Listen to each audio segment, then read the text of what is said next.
logit adalah sebuah model statistik yang digunakan dalam analisis kuantitatif untuk memprediksi kemungkinan suatu kejadian tertentu. Nah, model logit ini berguna untuk memprediksi kejadian yang hanya memiliki dua kemungkinan atau binary, seperti iya atau tidak, sukses atau gagal, dan lain-lain berdasarkan satu atau lebih variabel independen.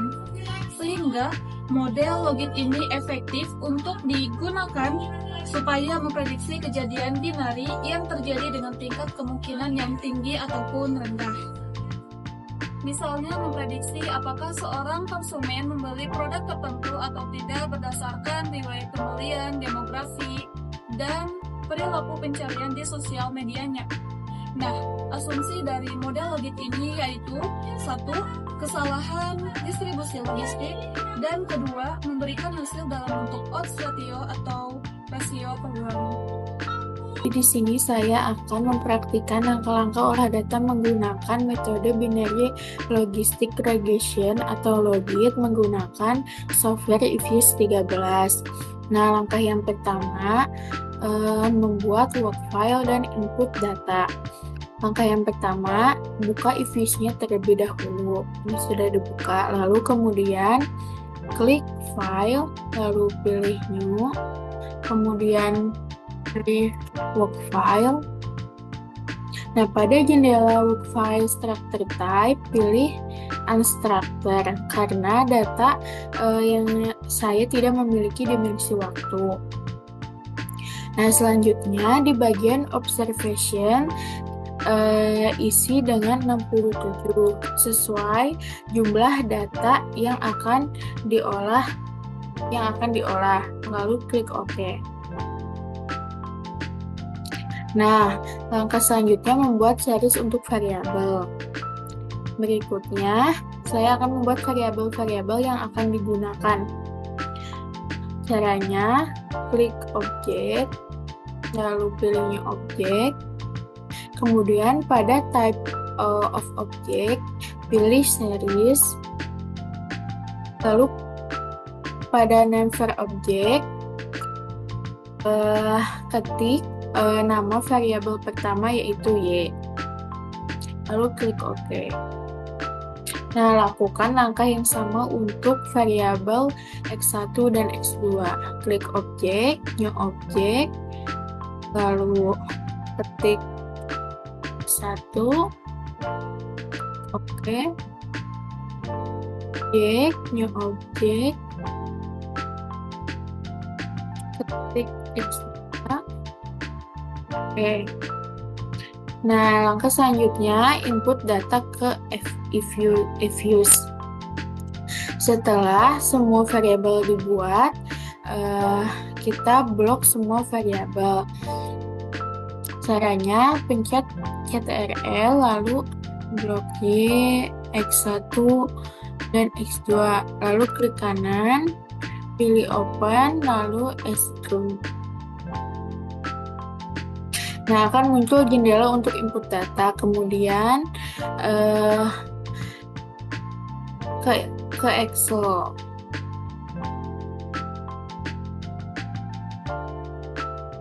Yang berisi data. Nah, kemudian copy seluruh data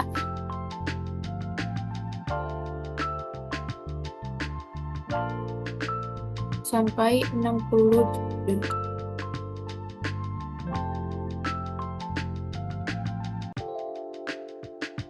Kemudian kembali lagi ke EViews, lalu paste.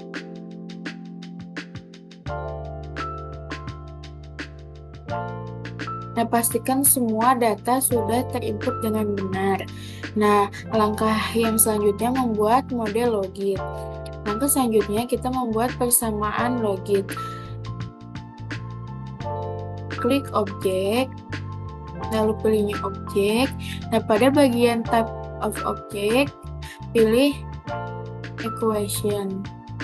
Pada bagian name for object, beri nama misalnya logit.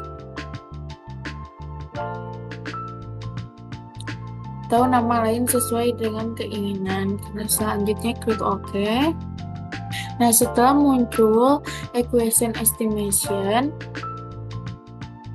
pada bagian equation specification, ketik variabel, yaitu Y yang pertama, lalu C,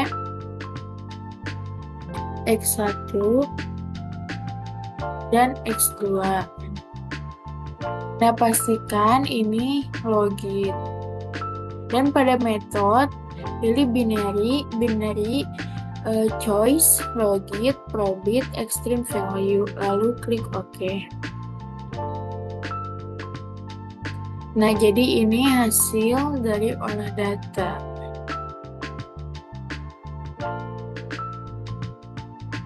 Baik, sekian dari saya. Selanjutnya akan dilanjutkan oleh rekan saya. Terima kasih.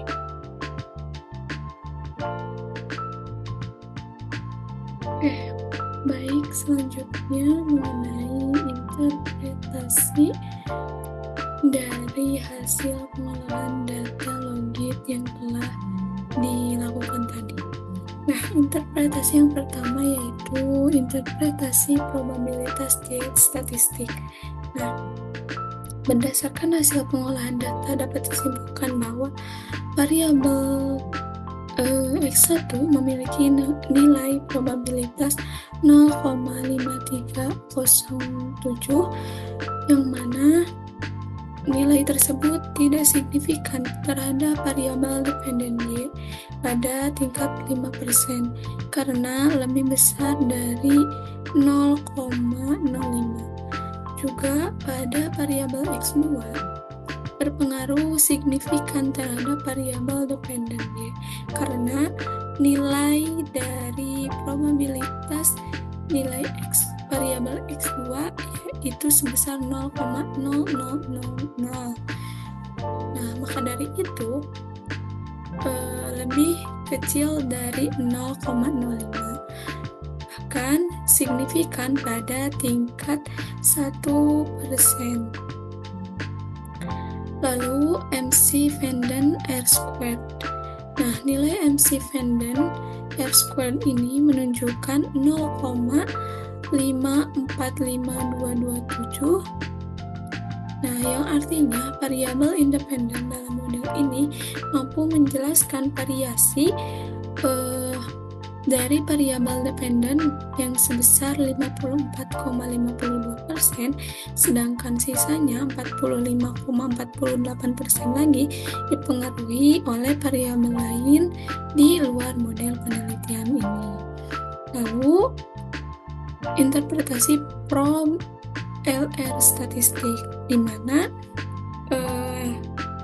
nilainya sebesar 0,000 yang lebih kecil dari 0,05. Hal ini menunjukkan bahwa model secara keseluruhan memiliki goodness of fit yang baik, sehingga dapat disimpulkan bahwa variabel independen dalam model ini berpengaruh secara simultan terhadap variabel dependen.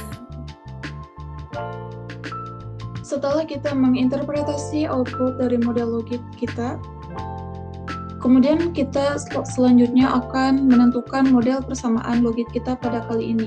Nah, berikut ini adalah persamaan regresi logit berdasarkan output mu, yaitu logit atau P sama dengan in P per 1 kali P sama dengan min 3.377215 min 0.01548 dari X1 tambah 5.38 kali 10 pangkat min 7 dari X2, yang dimana angka 10 pangkat min 7 ini adalah notasi ilmiah dari angka 5.38 min 07 sama dengan 5.38 kali 10 pangkat min 7. Kemudian setelah kita menentukan persamaan regresi logit tersebut, kita akan menyusun model logit dengan rumus P sama dengan 1 per 1 tambah E min Z Xn. Setelah kita menyusun model logit tersebut, kita dapat menerapkannya pada contoh perhitungan berikut ini. yang dimana variabel X1 bernilai 12 dalam juta rupiah, kemudian variabel X2 dengan nilai 8 juta. Sehingga Z sama dengan min 3.377.215 min 0.015048 kali 12 dari nilai X1 ini tambah 5.38 kali 10 pangkat min 7 kali 8 juta dari nilai variabel X2 ini. Sehingga kita peroleh nilai Z-nya adalah 0746209.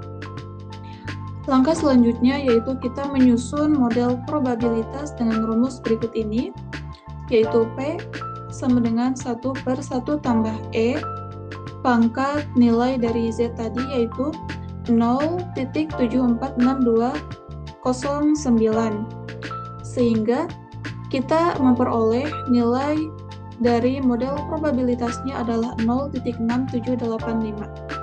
Sehingga interpretasinya yaitu jika seseorang berpendapatan 12 juta rupiah, memiliki total tabungan senilai 8 juta rupiah, maka berdasarkan model logit yang digunakan, peluang individu untuk menggunakan vintage adalah sebesar 67,85%.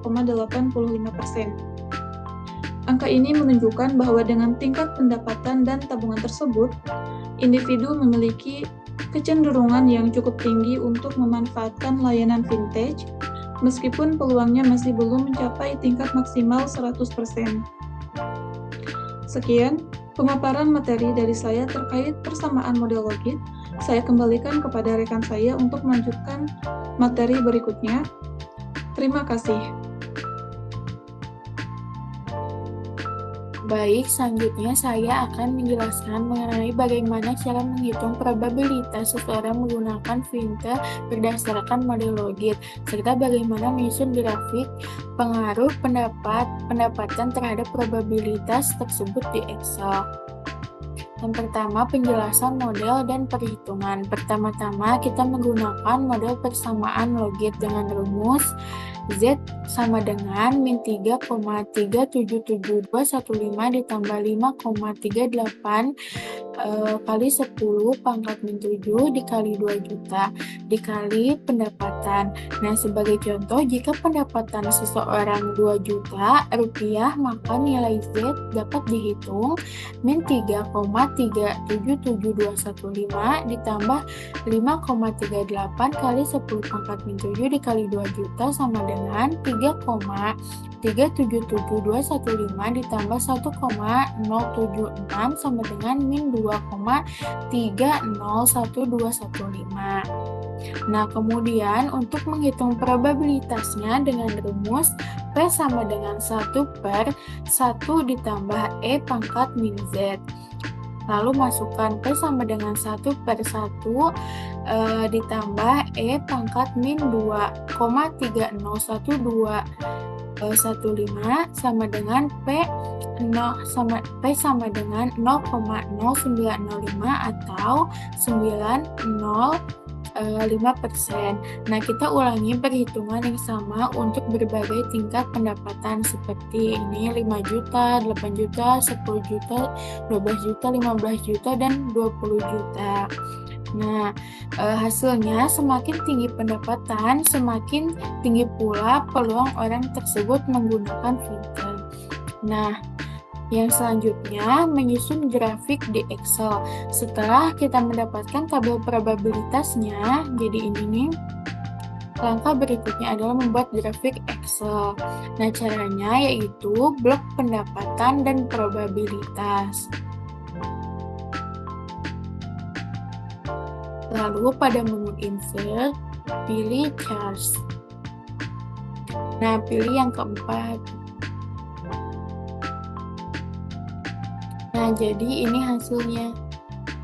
Nah, ini hasil yang sudah jadinya. Jadi ini bisa diedit. Namanya, judulnya. Nah, selanjutnya saya akan menginterpretasi hasil dari grafik ini.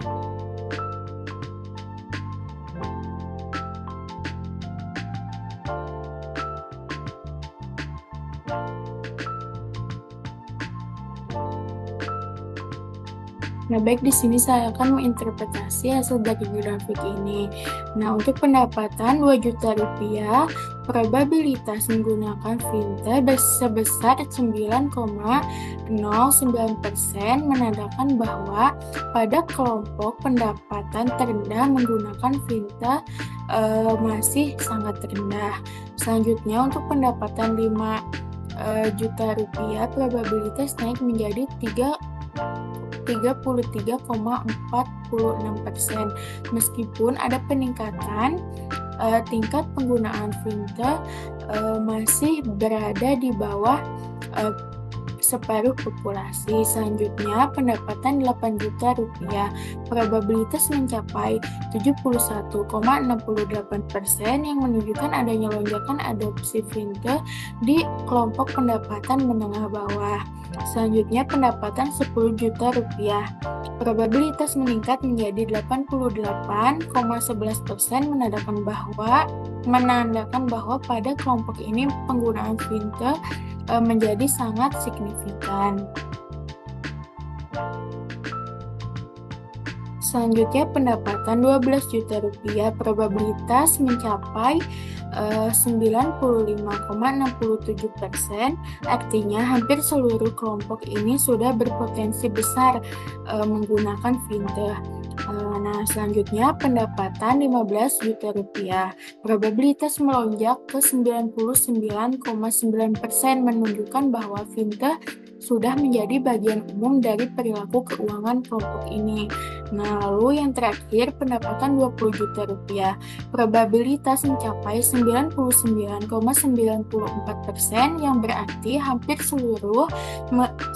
seluruhnya menggunakan filter, menjadi perilaku yang sangat dominan di kelompok pendapatan ini. Nah, mungkin sekian penjelasan dari saya. Selanjutnya akan dijelaskan oleh rekan saya. Terima kasih.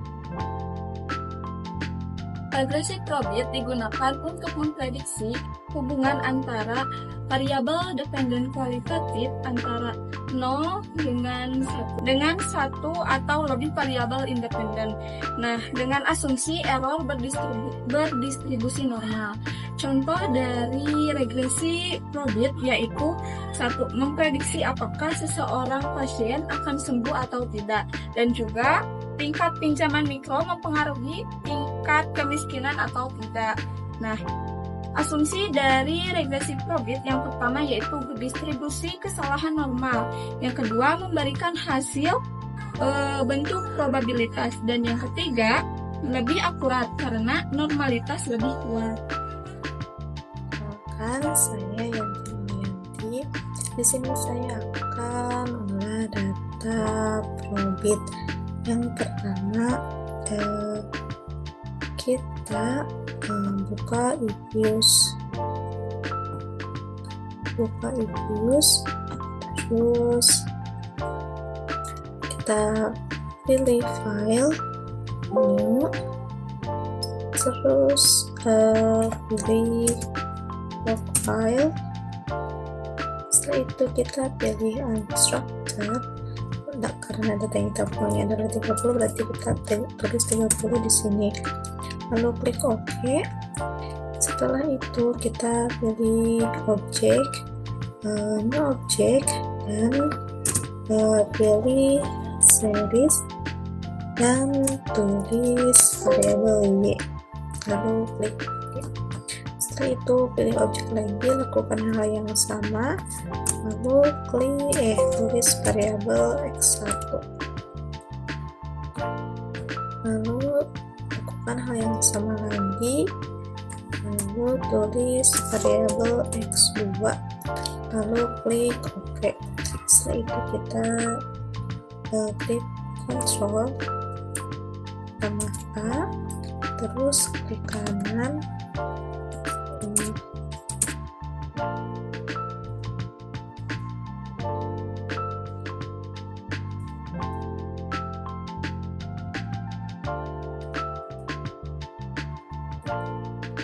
Terus pilih open dan pilih as group.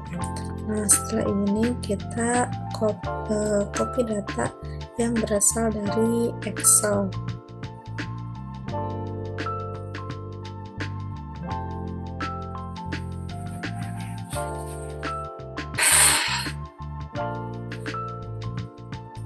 Nah, setelah sudah terpilih, kita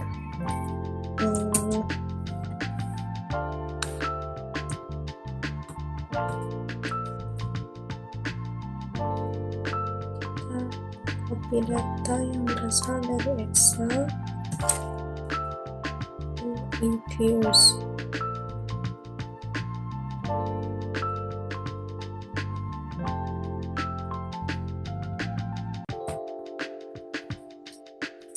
Di sini yes. Nah, setelah itu kita pilih quick estimate question, kita tulis X1 X2, lalu kita pilih metode dan pilih binary. Setelah itu pastikan klik di probit. Nah, setelah itu kita klik OK, dan ini adalah hasil dari olah data probit.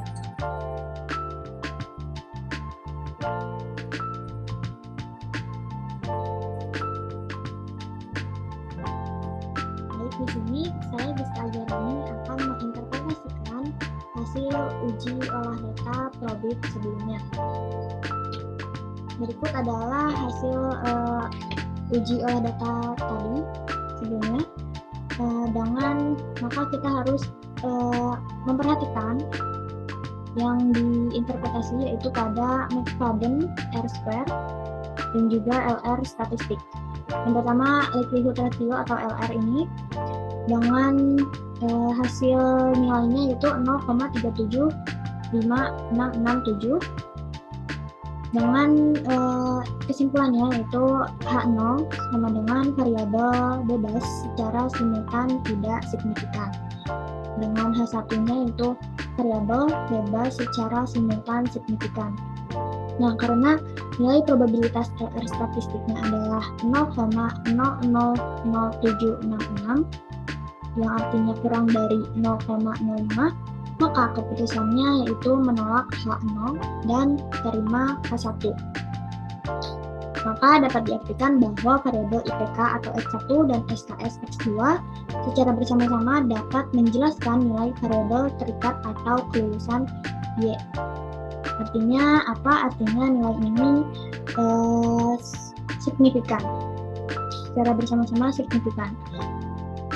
Selanjutnya itu pada uji McFadden atau nilai R-square yaitu 0,3756667 yang artinya variabel IPK X1 dan juga SKS X2 mempunyai pengaruh sebesar 37,57%.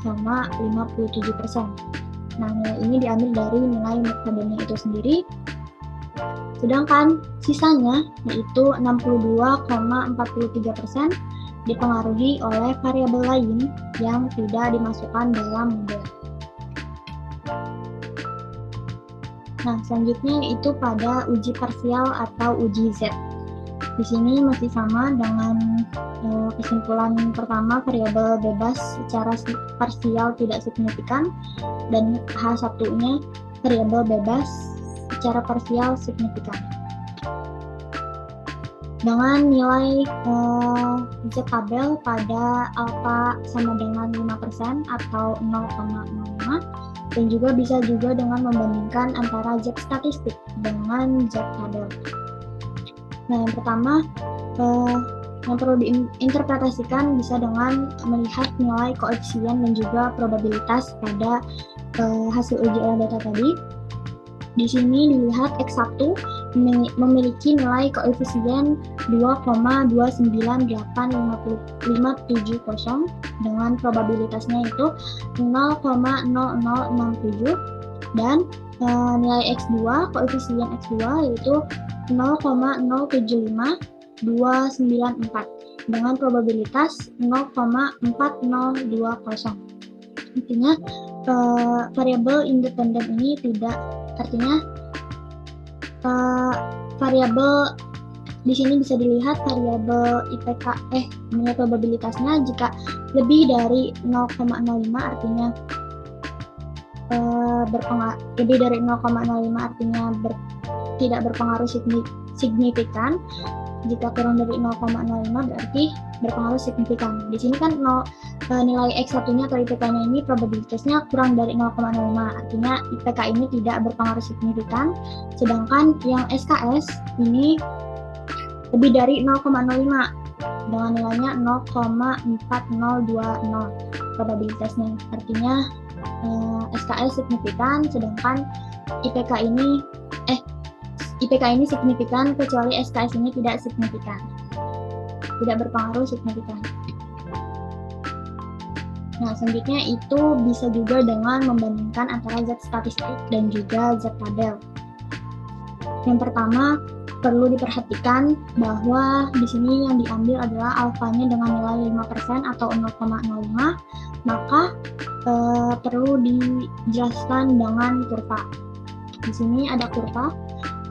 Kurva ini melambangkan angka 1 dengan alfanya adalah 5%, artinya dibagi menjadi sebelah kanan 0,05 dan sebelah kiri juga harusnya 0,05. Dari sini ke sini 0,05, dari 0 ke sini juga 0,05. Nah, perlu juga dibagi si 0,05 ini karena hasil ujinya adalah membandingkan antara H0 dan juga H1, signifikan dan signifikan, artinya dibagi lagi menjadi 0,05 dibagi 2 jadi 0,025. Nah, lalu perlu juga dibatasi antara batas menolak H0 dan juga menerima H0 dengan batas namanya garis titik ekstrem atau titik ekstrem dengan berarti di sini adalah 0,025 yaitu menolak HO, di sini di sebelah kirinya juga 0,25 dengan menolak H0 dan di tengah-tengah ini menerima H0. Nah, maka perlu diketahui berapa garis dari angka 0 ini ke titik ekstrem ini. Maka 0,05 dikurang dengan 0,025 yang hasilnya adalah 0,475. Nah, hasil ini harus dicari pada tabel Z statistik. Ini adalah tabel Z statistik. Bisa dilihat di sini ada pada angka 0,4750 yang paling mendekati yaitu 0,4750 dengan di ujung kirinya itu ada angka 1,9 dan di atasnya itu ada angka 0,06. Maka dapat disimpulkan bahwa nilai Z-nya adalah 1,96. Nah, ini adalah nilai Z statistiknya. Nilai Z tabelnya. Lalu selanjutnya itu dengan membandingkan antara Z statistik dan juga Z tabel. Yang pertama yaitu dengan konstanta B0, yaitu nilai Z statistiknya min 2,994258 kurang dari Z tabel. Z tabelnya adalah min 1,96. Nah, artinya di sini kan min 2,99 itu posisinya ada di sebelah sini. Ya, artinya tolak H0. Tolak H0 itu adalah tidak signifikan. Kalau ditolak artinya berarti signifikan. Lalu yang kedua dengan koefisien B1 atau X1-nya, yaitu nilai Z statistiknya 2,713163 yang lebih dari nilai Z tabel, yaitu 1,96 Z tabelnya. Artinya menolak H0. Di sini kan angka 2,713 itu ada di sebelah sini ya harusnya. Artinya menolak H0. H0 artinya signifikan. Lalu yang ketiga yaitu koefisien B2 atau X2 ini nilai Z statistiknya itu 0,7986 yang kurang dari Z tabel, yaitu 1,96, yang artinya menerima H0 atau tidak signifikan. Nah, posisinya angka ini kan ada di sini ya, di tengah-tengah sini. Di sini. Di sini yang artinya menerima H0 dan artinya tidak signifikan. Nah, selanjutnya yaitu pada menghitung marginal effect. Di sini terdapat contoh soal, yaitu menghitung kenaikan probabilitas memilih kelulusan apabila nilai IPK naik dari 3 menjadi 4 dengan responden yang sudah memiliki jumlah SKS itu 24. Nah, menghitungnya dengan rumus berikut, yaitu Pi dikurang 1, Pi YI sama dengan 1, di mana XI ini sama dengan min 9,56487 ditambah dengan 2,2966690. Di situ adalah nilai X1-nya. Lalu 3 itu dimasukkan dari nilai awalnya. Ini nilai IPK awalnya adalah 3, X1-nya. Ditambah dengan 0,075302. Ini adalah nilai X2. Ditambah dengan dikali dengan 24. Ini adalah nilai jumlah SKS pada soal. Lalu dijumlahkan 9,56480 ditambah dengan ini hasil perkaliannya 6,89007 ditambah 1,807248 sama dengan min 0,867552. Ini adalah hasil nilai awalnya. Lalu dilanjut dengan menghitung nilai akhir, masih dengan menggunakan rumus yang sama. Di sini koefisiennya min 9,5648870 ditambah dengan 2,296690. Di sini dimasukkan angka 4, yaitu nilai akhirnya nilai perubahannya menjadi 4. Dikalikan 4 ditambah dengan 0,075302 dikali dengan 24 masih dengan jumlah SKS yang sama pada soal, sama dengan min 9,56480 ditambah dengan 9,186760 ditambah 1,807248. Yang hasil akhirnya adalah 1,428183. Nah, setelah dihitung, maka kita perlu mencari selisih antara nilai akhir dan juga nilai awal.